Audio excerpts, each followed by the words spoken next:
ఎన్నికల పోలింగ్ తర్వాత చోటు చేసుకున్నటువంటి హింసాత్మక ఘటనల గురించి ఆంధ్రప్రదేశ్లో దేశవ్యాప్తంగా కూడా సర్వత్రా విమర్శలు వెల్లువెత్తుతున్నాయి. ముఖ్యంగా పల్నాడు, రాయలసీమ ప్రాంతాల్లో చోటు చేసుకున్న ఘటనలో పలువురు సిట్టింగ్ ఎమ్మెల్యేలకు సైతం గాయాలు కావడం, ఆస్తులు విధ్వంసం చోటు చేసుకోవడంతో వాటిని అరికట్టడంలో సీఎస్, డీజీపీ వైఫల్యం చెందారన్న విమర్శలు వస్తున్నాయి. ఈ నేపథ్యంలోనే ఈసీ కూడా ఇవాళ వీరిద్దరిని ఢిల్లీ పిలిపించి వివరణ తీసుకుంది. మరోవైపు రాష్ట్రంలో చోటు చేసుకున్న ఎన్నికల తదనంతర హింస మీద వెంటనే అధికార యంత్రాంగం చర్యలు తీసుకోవాలని ఆదేశాలు ఇవ్వాలని కోరుతూ హైకోర్టులో పిటిషన్ దాఖలైంది. దీని మీద వెంటనే స్పందించిన హైకోర్టు విచారణ జరిపింది.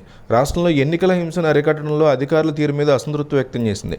వెంటనే హింస అరికట్టేందుకు తగిన చర్యలు తీసుకోవాలని సీఎస్, డీజీపీతో పాటు రాష్ట్ర ఎన్నికల ప్రధాన అధికారి ముఖేష్ కుమార్ మీనాను కూడా ఆదేశించారు. దీంతో హైకోర్టు ఆదేశాల మేరకు అధికారులు కఠిన చర్యలు తీసుకునేందుకు సిద్ధమవుతున్నారు. ఇప్పటికే పల్నాడు జిల్లాకు చెందిన సిట్టింగ్ వైసీపీ ఎమ్మెల్యేని హౌస్ అరెస్ట్ చేసిన పోలీసులు విపక్ష నేతలను కూడా అదుపులో తీసుకుంటున్నారు.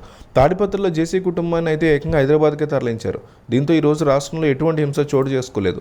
ఇప్పటికీ ఈసీ కూడా ఈ వ్యవహారం మీద సీరియస్గా ఉన్నట్టు మనం చూస్తున్నటువంటి పరిస్థితులు ఉన్నాయి. మరోపక్క ఆంధ్రప్రదేశ్లో రాష్ట్రంలో ఎన్నికల సమయంలో చోటు చేసుకున్న హింసాత్మక ఘటనలు ఏపీ రాష్ట్ర వ్యాప్తంగా రాజకీయ వర్గాల్లోనూ ప్రజల్లో ఆందోళనకరంగా మారాయి.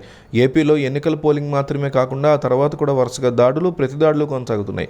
రాష్ట్ర వ్యాప్తంగా అనేక చోట్ల జరుగుతున్న ఈ దాడులు కట్టడి చేయడంలో పోలీసు యంత్రాంగం విఫలమవుతుంది. ముఖ్యంగా తిరుపతిలోని చంద్రగిరి నియోజకవర్గంలోనూ, పల్నాడులోని మాచర్ల, గురజాల నియోజకవర్గంలో, తాడిపత్రిలోనూ జరుగుతున్నటువంటి దాడుల పర్వం అంతా ఇంత కాదు. ఇక రీసెంట్గా Pawan Kalyan personal bodyguard మీద కూడా దాడి జరిగింది. రాష్ట్రంలో టీడీపీ అధినేత చంద్రబాబు కూడా ప్రమాదం పొంచి ఉందని భావిస్తున్న నేపథ్యంలో ఆయనకి కేంద్రం మరింత భద్రతను పెంచింది. గత 2 రోజులుగా కేంద్రం నుంచి వచ్చినటువంటి ముఖ్య భద్రతా అధికారులు చంద్రబాబు నివాసం వద్ద ఆయన సంచరించే అన్ని ప్రదేశాలను పరిశీలించారు. చంద్రబాబు నాయుడికి భద్రత పెంచాల్సిన అవసరాన్ని గుర్తించిన అధికారులు ఈ మేరకు చంద్రబాబు నివాసం వరకు 12/12 2 బ్యాచ్లుగా 24 మంది ఎస్పీజీ బ్లాక్ క్యాట్ కమాండోలను కేటాయించారు.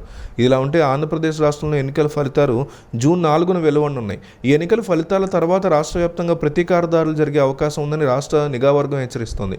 జూన్ 19 వరకు కూడా ఖచ్చితంగా పోలీసులు అలర్ట్గా చాలా జాగ్రత్తగా ఉండాలని కూడా తెలుపుతోంది. మరోపక్క ఏపీలో అక్రమ ఇసుక తవ్వకాల ఆరోపణలు వెలువడిన నేపథ్యంలో గతంలో జాతీయ హరిత ట్రిబ్యునల్తో పాటు సుప్రీంకోర్టులో కూడా దాఖలైన పిటిషన్ల మీద విచారణ జరిగింది.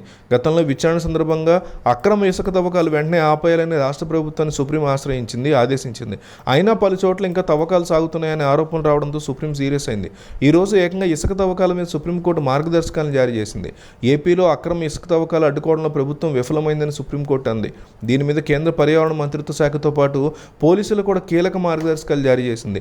ఇసుక తవ్వకాల మీద వచ్చేటువంటి ఫిర్యాదుల పరిష్కారానికి జిల్లా స్థాయిలో పోలీసు అధికారులతో కమిటీలు ఏర్పాటు చేయాలని సుప్రీంకోర్టు ఆదేశాలు ఇచ్చింది. ఈ కమిటీలు ఎప్పటికప్పుడు అక్రమ ఇసుక మైనింగ్ మీద ఫిర్యాదులను స్వీకరించి చర్యలు తీసుకోవాలని ఆదేశించింది. అలాగే కేంద్ర పర్యావరణ మంత్రిత్వ శాఖ కూడా ఏపీలో ఇసుక తవ్వకాలను ఎప్పటికప్పుడు పర్యవేక్షిస్తూ తనిఖీలు నిర్వహించాలని సుప్రీంకోర్టు ఆదేశాలు జారీ చేసింది.